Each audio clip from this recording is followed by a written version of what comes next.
Let me read to you a passage from the 7th chapter of St. Mark's Gospel, verses 14 to 23.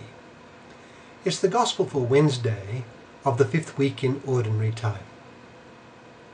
St. Mark writes, Jesus called the crowd to him and said, "Listen to me, everyone, and understand this.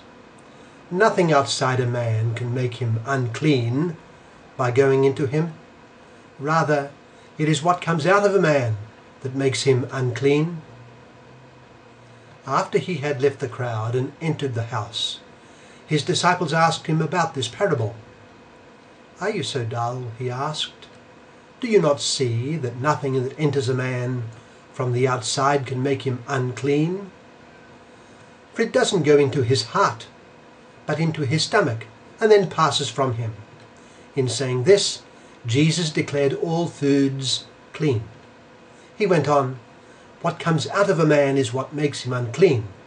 For from within, out of men's hearts, come evil thoughts, sexual immorality, theft, murder, adultery, greed, malice, deceit, lewdness, envy, slander, arrogance, and folly.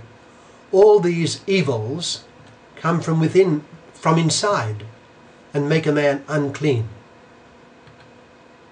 That's from Mark chapter 7, verses 14 to 23. What does it suggest to us?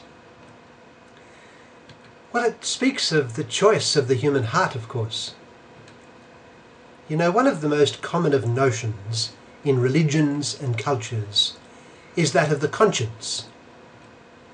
It would be an insult to accuse a person of not having a conscience, even though it is readily admitted that a person's conscience can be profoundly weakened, as can the conscience of a whole society.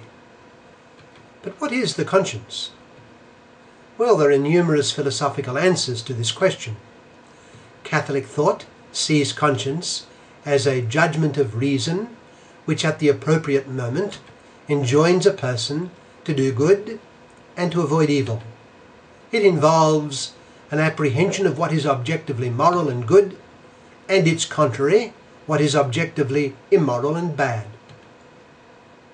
By contrast, there are scientists and certain philosophers who regard the conscience as merely a function of the brain, a mere gut feeling, we might say, that by instinct or choice serves useful ends.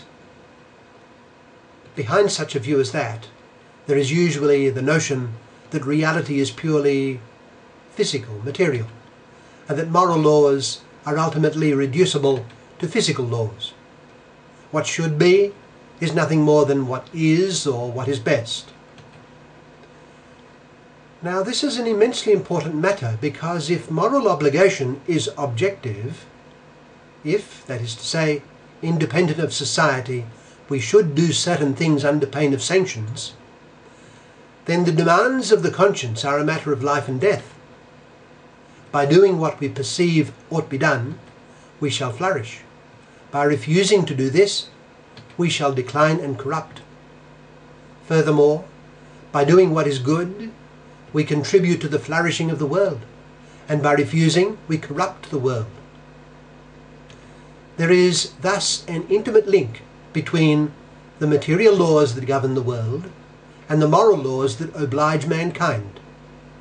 The truest path to happiness is not by pursuing what appears to be useful, but by pursuing the path of duty, whatever be its apparent inutility. All this is to say that careful reflection approves the dictum of St. Paul that the wages of sin are death. Much as we must strive to understand the world and its laws, the more crucial task is to place ourselves under the dominion of objective duty. Something of all this is alluded to by our Lord in his attack on a religion that places high stress on the mere fulfillment of traditional practices and on, for instance, the purity of this or that food. The Pharisees and teachers of the law had attacked our Lord for his disciples' disregard of the rabbinic tradition of washing with elaborate ceremony before eating. It was, we might say, a form of justification by works, so condemned later by St. Paul. Having answered that our Lord spoke subsequently to his disciples about the strict prohibition of certain foods. The eating of certain foods of itself will not render a person morally corrupt, our Lord states. It is to be noted that our Lord does not at this point authorize his disciples to disregard Jewish stipulations about foods, with its origins in the Old Testament. Rather, he is giving them a proper understanding of these stipulations, and in the process is laying the basis for a development in doctrine and practice in the great church he would found and build. The eating of this or that prohibited food will not of itself defile a man. What defiles a man is the choice of his heart.